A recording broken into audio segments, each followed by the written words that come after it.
Ok, perfecto. ¿Me escuchan? ¿Se ve la pantalla compartida? Pregunto. Sí, profe. Sí, ok, perfecto. Bien.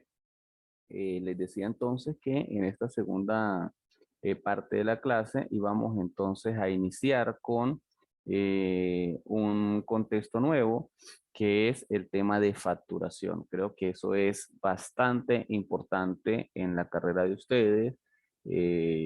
Deben tener siempre claro cómo se hace el proceso de facturación. Muchas veces el proceso sancionatorio inicia precisamente por la emisión de estos documentos.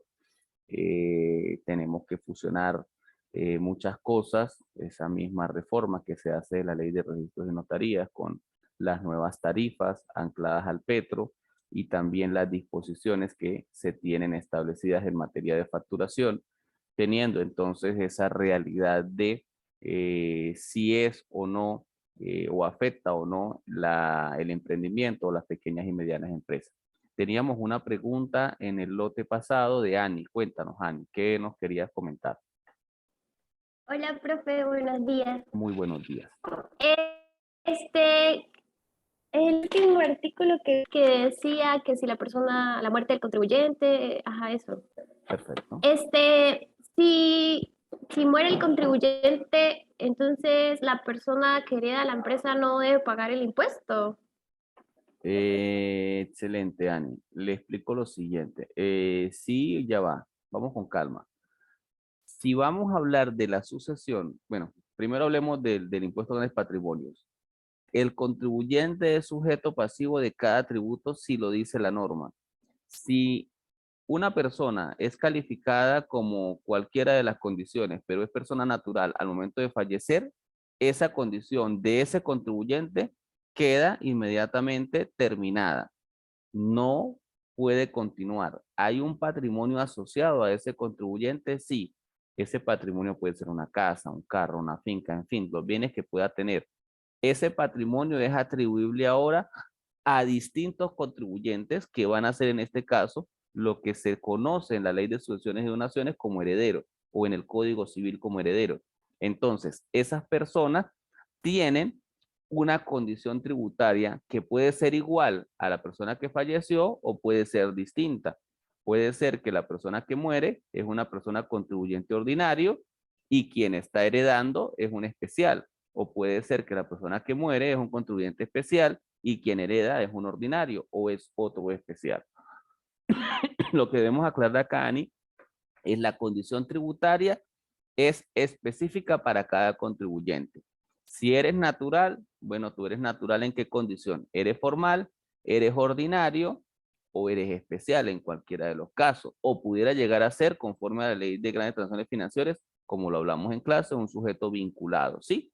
Ahora, ¿cuándo se termina esa condición? Única y exclusivamente cuando, en el caso de las naturales, cuando el contribuyente muere, no hay otra, ¿sí?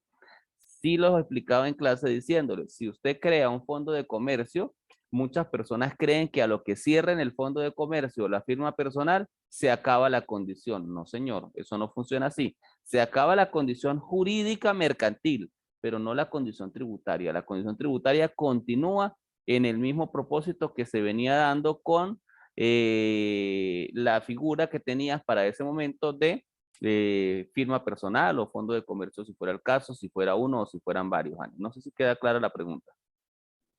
Sí, profe, gracias. De nada, bien. Chévere. Profe, y respecto al cálculo, únicamente se aplican las cédulas fiscales, se lleva el valor actualizado y se le aplica la alícuota impositiva, ¿sí? Es una forma, Ani, porque la otra forma es que se haga a valor de mercado, pero a valor de mercado implica que usted tenga que buscar un perito evaluador y que el perito le haga un peritaje, valga la redundancia, sobre esos bienes. Ya va, y eso vale una cantidad importante de dinero. Si usted conoce cuál es el procedimiento técnico para hallar el valor, lo más sencillo es que usted a través de las cédulas fiscales determine cuál sería entonces el valor de ese bien sin necesidad de utilizar en este caso el peritaje, porque obviamente le sale mucho más costoso. Ok, profe, gracias. Sí, perfecto. Pero es una opción, ¿ok? De todas maneras siempre va a ser una opción, ¿ok? Bien. Pasamos entonces a la Gaceta Oficial 39.795. Es una gaceta muy viejita, de noviembre del año 2011. Ojo, eso es una cantidad de años que tiene ya en vigencia. Sigue vigente la Providencia 071. Fue elaborada, yo creo que con un concepto en la cual hasta este momento todavía se aplica. Repito, este es el preámbulo para iniciar IVA, porque aquí empezamos a hablar de todo lo que es el sistema de facturación. En este caso, entonces, vamos a iniciar hablando de ese artículo 1 que dice que la presente providencia administrativa tiene por objeto establecer las normas que rigen la emisión de facturas, las órdenes de entrega o las guías de despacho, así como también las notas de débito, las notas de crédito, de conformidad con la normativa que regula la tributación nacional atribuible al Servicio Nacional Integrado de Administración Aduanera y Tributaria. Ojo, eso significa que esta disposición legislativa no solamente va a regular lo que tiene que ver con las facturas, sino que tiene que agregarse a ese procedimiento lo que tiene que ver con las órdenes de entrega, las guías de despacho, las notas de débito y las notas de crédito. Muchas veces se pretende por parte de la comunidad de negocios utilizar documentos distintos a la factura para promocionar la evasión fiscal. Y obviamente a veces utilizan notas de crédito, notas de débito o las mismas órdenes de entrega o guías de despacho. Entiéndase entonces que eso va a estar regulado por esta providencia y no va a ser tan fácil después de que ustedes terminen de ver la providencia 071, cómo podría ser el manejo complejo de la emisión de esos documentos y el control que tiene el Estado de esos documentos. El artículo 2 dice que el régimen previsto a este proceso legal es atribuible a las personas jurídicas y las entidades económicas sin personalidad jurídica. O sea que una persona jurídica o una persona inclusive sin personalidad jurídica está sujeta a que se le aplique esta providencia administrativa de los sistemas de facturación. Y segundo, las personas naturales cuyos ingresos anuales sean superiores a 1.500 unidades tributarias. Volvemos a hacer el mismo cálculo. 1.500 por 0,2, ¿cuánto es? Es de hecho el mismo monto que corresponde a el impuesto sobre la renta. A ver, hagamos entonces ese cálculo. ¿Cuánto sería 1.500 por 0,02? Profe, a mí me da 30. Ok, 30 bolívares dividido entre 4,58, si no recuerdo mal, que fue el valor que nos dieron hace rato del dólar el día de hoy. $6,55. El que venda más de 6,55 dólares está obligado entonces a que sea sujeto donde deba realizar un procedimiento de facturas. Había antes algunas disposiciones donde se decía, bueno, si yo... 6,56. ¿Cómo? ¿6, coma? No le escuché, Ani.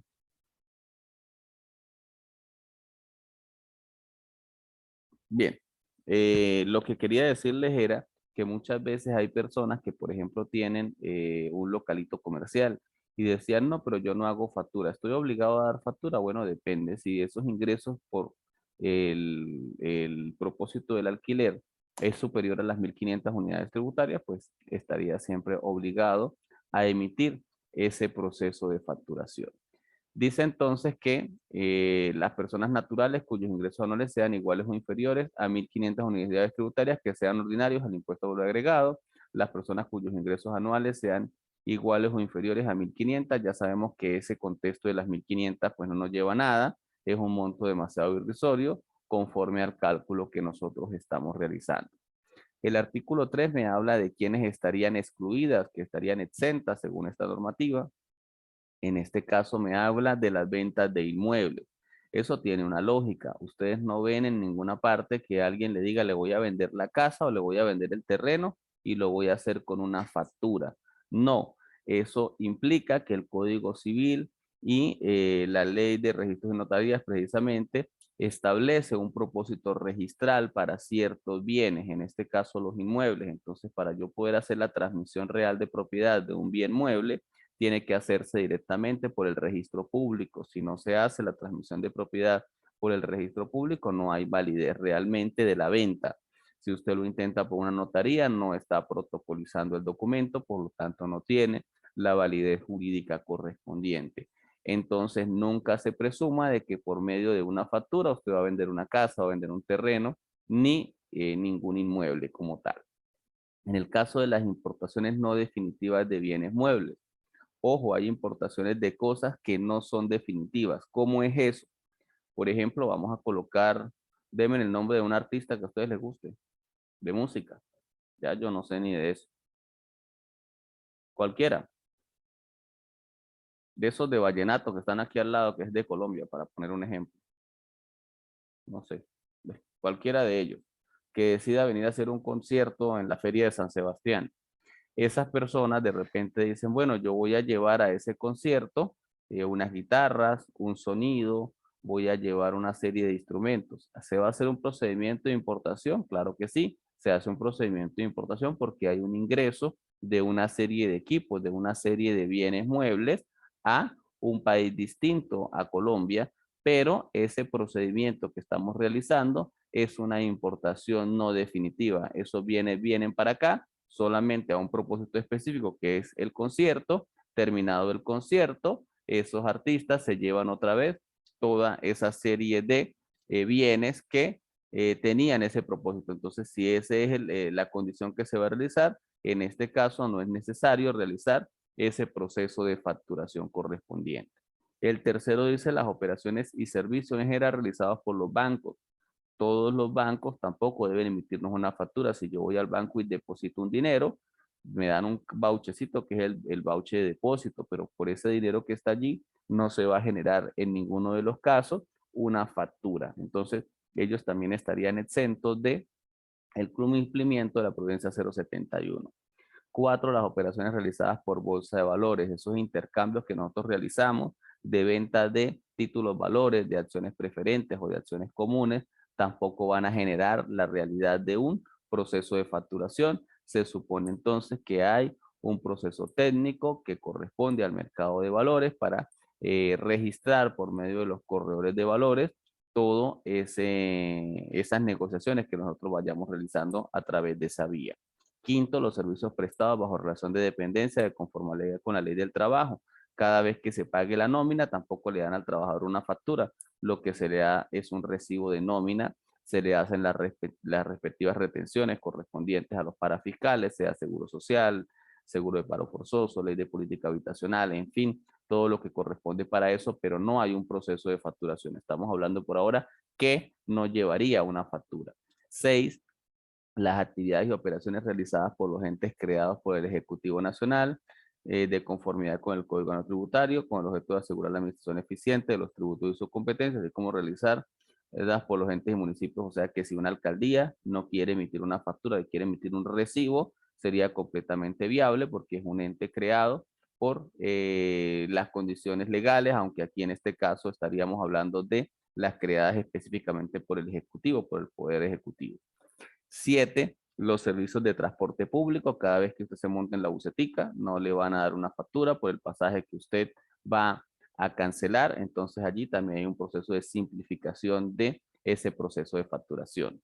8, los servicios médicos, asistenciales y odontológicos de cirugía y hospitalización prestados por entes públicos. Cada vez que usted vaya a un hospital público, a un ambulatorio público, a lo que se llama también CDI, pues obviamente por ese servicio que le van a dar, no se le va a dar una factura. De hecho, tampoco te van a cobrar, pero en cualquiera de los casos, eso pues lo dejan previsto allí, que no tendría ningún tipo de documento fiscal. Se llama fiscal porque cuando hablamos de facturas, de notas de crédito, como lo dije hace rato, de notas de débito, notas de despacho, estaríamos hablando de documentos fiscales, con fines fiscales, con fines tributarios. 9, las actividades realizadas por parques nacionales.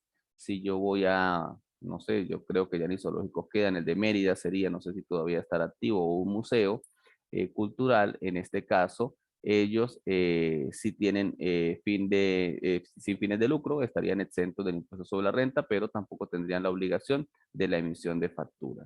Los servicios educativos prestados por entes públicos, muchas veces los estudiantes de la UNED, de la ULA, pagan algo simbólico por concepto de inscripción. No pueden pretender entonces que en cualquiera de los casos la universidad les otorgue a ellos una factura o porque no tendría la obligación fiscal. 11, los servicios de hospedaje, alimentación y sus accesorios a estudiantes, ancianos, personas con discapacidad excepcionales o enfermas cuando sean prestados dentro de una institución destinada exclusivamente a servir a estos usuarios siempre que tenga la exención del impuesto sobre la renta. Si estamos hablando por lo menos de un ancianato, que sería uno de los casos, que sea sin fines de lucro, en la condición de fundación generalmente o asociación civil, en este caso no estaría obligado por la condición tributaria de la emisión de ningún tipo de factura. En líneas generales, todas esas son las exenciones que plantea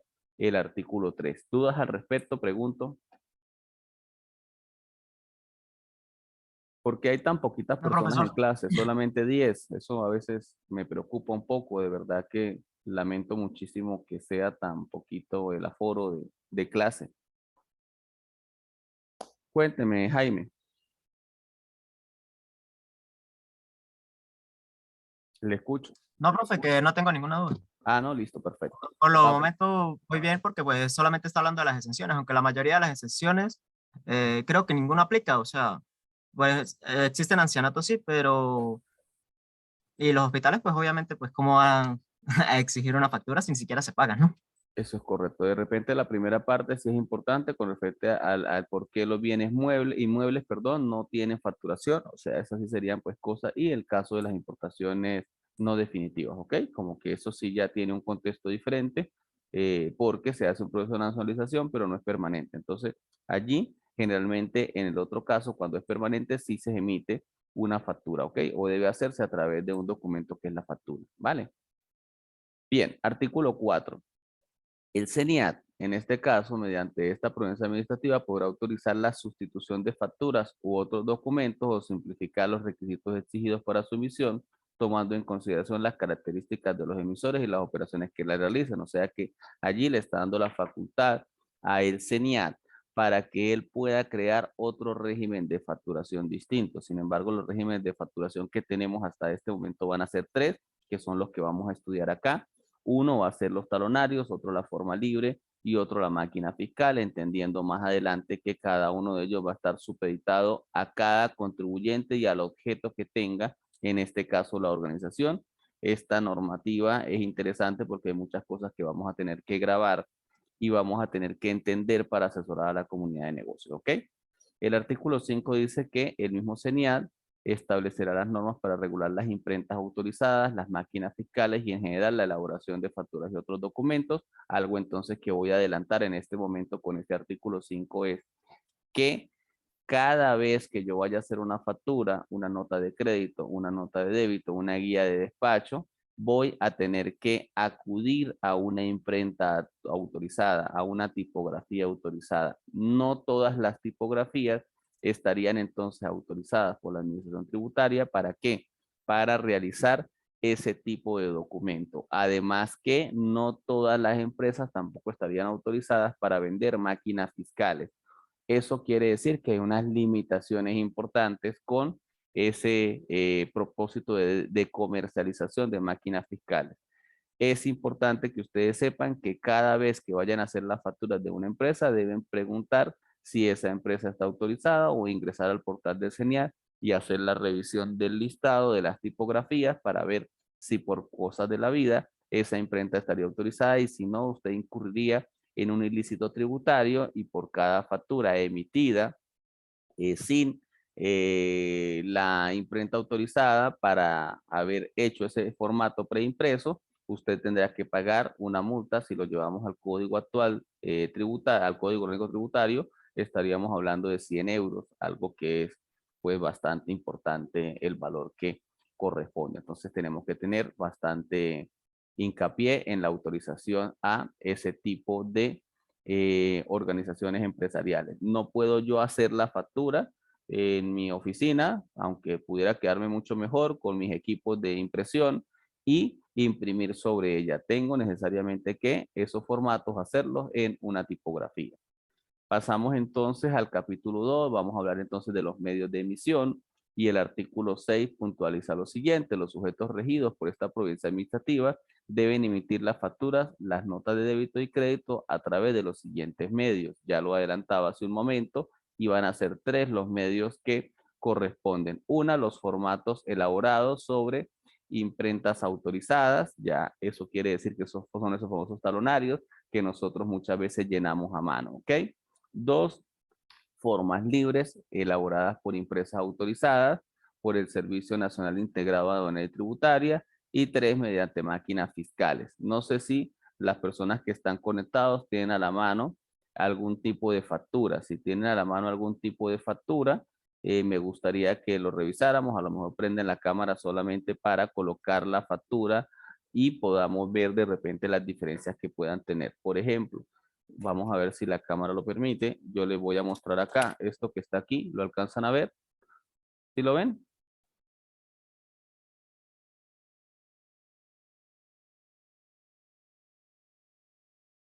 ¿Qué es? ¿Qué se visualiza allí?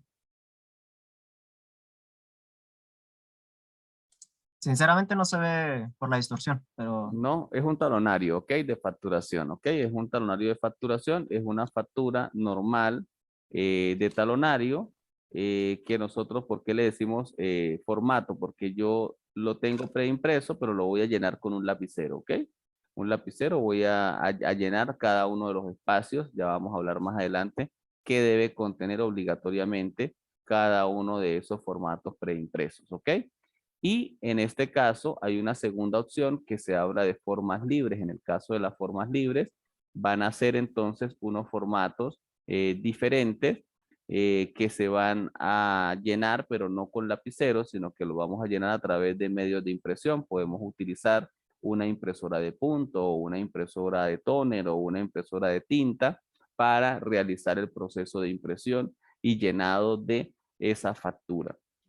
Y tenemos entonces como último medio la famosa máquina fiscal. La máquina fiscal va a ser un dispositivo electrónico que ahora tiene unas regulaciones que ya no son del año 2011, son mucho más recientes, en donde se pide a partir del año 2019 que se tenga unos dispositivos para facturación electrónica, o sea que esa máquina fiscal debe estar conectada a internet y al momento de que se realice precisamente esa factura, inmediatamente la factura va a quedar grabada ya no en el dispositivo solamente, sino que va a ser enviada a través de la red de internet a el CENIAT. Y entonces el CENIAT tendrá conocimiento de cuál fue el proceso de facturación de ese contribuyente. Eso pues es bastante ambicioso, es un sistema de facturación que en otros países también se habla de la implementación del mismo, solamente que en Venezuela, como les decía hace un momento en el artículo 5, esas máquinas fiscales deben ser previamente autorizadas por proveedores ante el CENIAT, lo que quiere decir que los costos de importación en ese proceso de regulación son muy elevados. Estamos hablando de montos de más o menos $1.500, $1.200, creo que la más económica, dependiendo de las características de la máquina fiscal, y que cumpla con ese dispositivo electrónico. A veces eso me parece absurdo si cada uno de nosotros tenemos un teléfono y ese teléfono difícilmente, en la mayoría de los casos, por supuesto que sí los hay, pero en la mayoría de los casos tiene un valor de $1.200. Hay teléfonos de $200, de mucho menos inclusive, a lo mejor 500, y un teléfono tiene muchísimas más funciones que lo que pueda tener un aparato que al final lo único que emite es la impresión de una factura. Entonces creo que está sobrevalorado ese costo. Es imposible que a nivel de mercado, comprándolos en China, por ejemplo, ese costo sea el que está actualmente en el mercado. Usted ve inclusive en Colombia máquinas fiscales con mucho menos precio, pero con la imposibilidad de que sean implementadas en Venezuela, precisamente porque se requiere que esa máquina fiscal esté homologado el proveedor por la administración tributaria. Entonces se convierte eso en un negocio y al final aumenta los costos. Además que más adelante vamos a ver que casi todos los sujetos pasivos estarían obligados a el uso de las máquinas fiscales de forma obligatoria y como único sistema de facturación, dejando solamente los formatos elaborados por imprentas autorizadas como un medio de contingencia. Eso pues estaría generando allí algunas dificultades importantes con el cumplimiento de las disposiciones, porque una persona que tenga un emprendimiento pequeño ya inicialmente tendría que gastar $1,200 solamente ¿para qué? Para cumplir con el procedimiento de facturación. Para poder iniciar entonces a trabajar, tendría que tener un dispositivo. Además que en Venezuela la conectividad de internet no es la mejor, entonces a veces usted ve lugares como Rubio, para no ir tan lejos, lugares como el mismo San Antonio del Táchira, que tiene dificultades de conexión de internet, lugares como Mérida, zonas en el estado Táchira como La Grita, que esos también existen contribuyentes que la condición técnica legal de implementación de máquinas fiscales es la misma, pero que al final es imposible que se haga facturación en línea, porque cómo va entonces ese contribuyente a poder emitir si de repente la conexión de internet no es la mejor. A veces el servicio es bastante difícil, entonces puede que esté obligado al uso de la máquina fiscal, puede que me obliguen a comprar la máquina fiscal con todas esas características y el dispositivo de facturación electrónica, pero al final del caso no se puede dar un cumplimiento real de facturación electrónica. ¿Por qué? Porque las condiciones técnicas no lo permiten. Entonces allí hay una dificultad bastante importante. Yo creo que también es importante para nosotros poder diferenciar esta tema de lo que es facturación electrónica, que la próxima semana en clase presencial, cada uno de ustedes vamos a tratar entonces de llevar una factura, perdón, 10 facturas diferentes, ¿ok? Vamos a intentar entonces hacer una revisión de las diferencias que podamos tener en los medios de facturación. Creo que eso es interesante porque podemos entonces plasmar de forma práctica cómo diferenciar realmente una factura de máquina fiscal, una factura de un formato elaborado y una factura de formas libres. Solamente lo vamos a hacer a una especie de revisión y puntualización de esa información con lo que va a estar aquí plasmado en la condición de la ley que vamos a iniciar a ver, ¿ok? ¿Dudas al respecto? ¿Qué quedaría entonces pendiente? Que cada uno de ¿Cuál es el ustedes nivel lleve, de facturación, profesor, que que cada para uno, poder, que te requiere para la máquina electrónica? que vamos cada uno a llevar de ustedes 10 facturas para clase. No necesariamente las tienen que, pueden ser, no necesariamente tiene que estar a nombre de ustedes, sino puede ser facturas, no sé, que reúnan en estos días para que podamos hacer allí un taller y empecemos a ver esas diferencias y cómo entonces se realizaría ese proceso de facturación, ¿ok? Ok. Perfecto. Bien. La adopción de cualquiera de los medios establecidos en este artículo queda libre elección de los contribuyentes. Esto lo dice de forma inicial, salvo lo previsto en el artículo 8, que es donde va a decir, epa, estos son los que van a cumplir cada uno de los contribuyentes. Los sujetos pasivos no están obligados al uso de máquinas fiscales. Los sujetos pasivos que no están obligados al uso de máquinas fiscales podrán utilizar simultáneamente más de un medio de facturación. Tampoco son muchos, son únicamente 3, o sea que podría utilizar simultáneamente talonario y formas libres. Eso sería pues las únicas 2 opciones que tiene. El artículo 7 dice, a los fines de lo previsto en esta providencia se entiende por, vamos a empezar a definir, ¿qué será el formato elaborado por imprenta autorizada? Un medio de emisión que debe contener desde la imprenta los datos y campos señalados en el artículo 30 de esta providencia. Ese día en clase presencial vamos a revisar y a comparar esas indicaciones que debe tener al pie de página cualquiera de las facturas. Las facturas tienen diferentes diseños.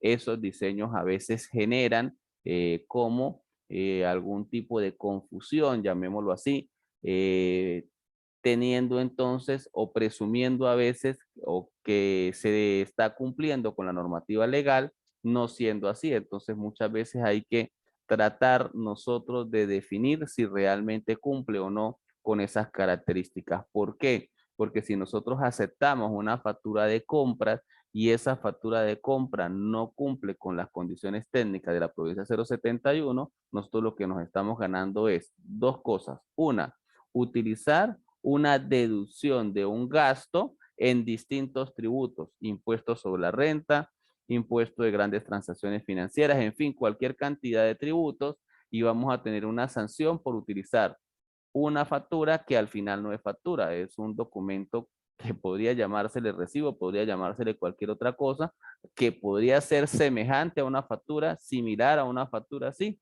pero no es factura en sí. Entonces, allí la importancia de nosotros considerar siempre cuáles sí son facturas y cuáles no en cualquiera de los 3 medios autorizados. El segundo tiene que ver con la forma libre elaborada por imprentas autorizadas. Allí estaríamos entonces enmarcados en lo que es la forma libre, en ese sistema de facturación que yo les decía que se puede imprimir a través de un dispositivo de impresión, no necesariamente como el primer caso que se llena lapicero, sino aquí podemos entonces llenar toda esa información. Puede ser por medio de un sistema, hay muchos sistemas de facturación, A2, Gala, Misnet, Sign, en fin, cualquier cantidad de sistemas que permiten entonces conectar una impresora y hacer el proceso de facturación. Y tercero, los sistemas computarizados o autorizados para la impresión de factura y otros documentos como herramienta tecnológica informática que permite imprimir la información correspondiente en las operaciones realizadas por los contribuyentes sobre formatos o formas libres elaborados por las imprentas autorizadas. Allí pues obviamente va a hacer referencia precisamente a ese propósito de formas libres. Les explicaba que esta provincia del año 2011, sí hay algunas disposiciones más recientes que es donde se obliga a las características especiales que debe tener esa máquina fiscal. El artículo 8 dice que los contribuyentes ordinarios del impuesto por valor agregado, los sujetos que realicen operaciones en almacenes de impuestos duty free shops, ¿saben qué es eso? ¿Sí los han escuchado hablar o no? No. No, son lugares donde no se paga IVA, ¿ok? Hay algunos tipos de lugares donde no se paga IVA. Aquí en algún momento existieron en la frontera por el lado de Ureña, antes de pasar el puente Francisco de Paula Santander hacia el lado venezolano, existía allí un duty free. Generalmente lo que acostumbrábamos a comprar allí era licor, también había chocolates importados, en fin, era una tienda similar a las que nos encontramos en los aeropuertos. De hecho, en los aeropuertos, el aeropuerto internacional de Maiquetía, esos lugares que están allí, esos establecimientos que están allí, van a tener la posibilidad de que todo lo que se compre está libre de impuesto a valor agregado. O sea que vamos a tener un descuento del 16%. Si es una colonia lo que yo voy a comprar, pues es una colonia sin el 16%. Y así sucesivamente, pues tenemos allí algún tipo de precio a favor de los contribuyentes. Esos duty free siempre entonces van a estar asociados a un medio fronterizo, a un lugar donde se produzca intercambio de pasajeros en el contexto internacional. Lamentablemente, pues bueno, con esta situación también desapareció ese duty free que existía por lo menos en el estado Táchira, pero sepan ustedes que cada vez que vayan a viajar, por esa razón entonces en los aeropuertos es mucho más económico ese tipo de compras que se realicen allí. Los sujetos que no califiquen como contribuyentes ordinarios del impuesto de logros deben utilizar exclusivamente máquinas fiscales para la emisión de facturas cuando ocurran las siguientes concurrencias. Ojo, y aquí empezamos a hablar de ese artículo 8. ¿Quiénes van a estar obligados a el uso exclusivo de máquina fiscal? Y vamos a tener entonces allí 3 condiciones importantes que corresponden a eso. La primera condición es que tengan ingresos brutos anuales superiores a 1.500 unidades tributarias. Ya teníamos entonces un cálculo, creo que eran 30 bolívares, si no recuerdo mal, el que hicimos hace rato de las 1.500 unidades tributarias, que es 1.500 por 0,2. ¿Sí es así? Sí, Sí, profesor, son 30 profe. bolívares. Ok, y ustedes se ponen a ver, pues casi que eso pues no representa absolutamente nada, la providencia administrativa sigue siendo la misma y obviamente como están unidades tributarias, pues casi que todos los contribuyentes cumplen con esa primera condición. La segunda condición es interesante, que realicen mayor número de operaciones de venta o prestaciones de servicios con sujetos que no utilicen la factura como prueba de ese bonzo del crédito fiscal según corresponda. Antes de esta providencia 071 le llamaban también contribuyentes finales. ¿Qué quiere decir esta disposición número 2 del artículo 8? Que si yo voy a vender al de tal y al mayor, voy entonces a contabilizar cuáles son más, las ventas al mayor o las ventas al de tal. Si las ventas al de tal son mayores en número de operaciones, no en montos, al mayor siempre, pues obviamente los montos van a ser superiores a los del de tal. pero es el número de operaciones. Si es mayor el número de operaciones de esos sujetos, contribuyentes finales, los que no utilizan la factura, los que van a quedarse con el artículo, pues entonces estaríamos cumpliendo con el segundo supuesto. Entonces, esto va dirigido a quien prácticamente no tiene operaciones comerciales porque el monto es limitativo a 1.500 unidades tributarias, y también a todas esas personas que le prestan servicios al DETAL o que prestan servicios a ese contribuyente que requiere, en este caso, el bien. Ojo, eso significa que el propósito inicial que esto tenía esta norma era que todas las bodeguitas, que todas las peluquerías, que todas esas personas que eran contribuyentes, llamémoslo pequeños, tengan entonces la obligación de tener una máquina fiscal, porque es donde se presumía o presume el Estado que existe mayor evasión fiscal, y era donde se quería entonces buscar mayor recaudación económica. Entonces esa más o menos fue la finalidad de creación, por eso tenemos esas dos disposiciones anteriores.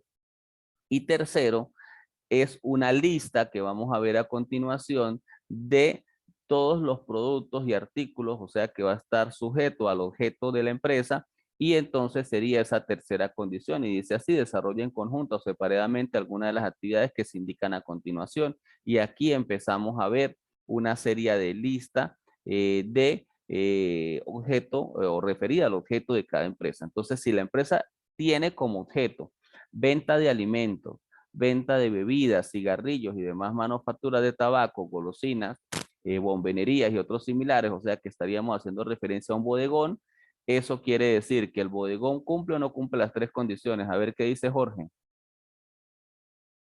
¿Las cumplirá? ¿Qué dice Jorge? O Jaime, cuéntenme. Técnicamente todos cumplimos las condiciones. Pero vamos a los bodegones. Vamos a equiparar el bodegón por lo menos a estas tres condiciones. Ojo, uno, ¿vende más de 1.500 unidades tributarias, sí o no? Sí, sí las vende, obligatoriamente. Perfecto. Y segundo, ¿a quién le vende? ¿Le vende a licorerías o le vende al que se consume el vino, el que se consume la sangría, o el que se consume la botella, o el que compra realmente las golosinas? Le A vende al consumidor contribuyentes final. finales. Eso es correcto. Entonces, en este caso, vamos a cumplir ya en esa condición esos tres propósitos. Continúo entonces. B, venta de productos de limpieza de uso doméstico o industrial. Vamos entonces con los genéricos. ¿Será que los genéricos tienen la obligación de máquina fiscal, sí o no? Sí, ¿Por qué, Ani? Porque está cumpliendo las tres condiciones. sí, Con claro, solamente ajá. una botella de genérico, casi que yo creo que llega a las 1.500 unidades tributarias. Bueno, una no, pero por lo menos con unas 5 sí. ¿Ok? Y además de eso, están vendiéndole genéricos seguramente en mayor proporción ¿a quiénes?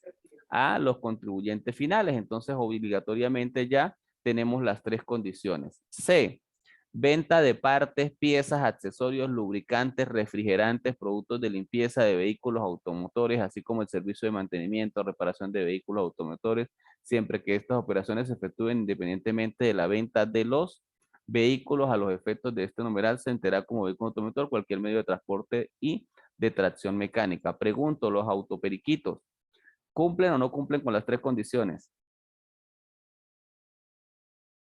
Sí, señor. Inmediatamente sí. Aquí lo que estoy llevándolos a qué es, Ani, a que veamos entonces cuáles serían los contribuyentes obligados a máquina fiscal. ¿Cuáles son los contribuyentes obligados a tener $1.200 apenas creen su organización empresarial?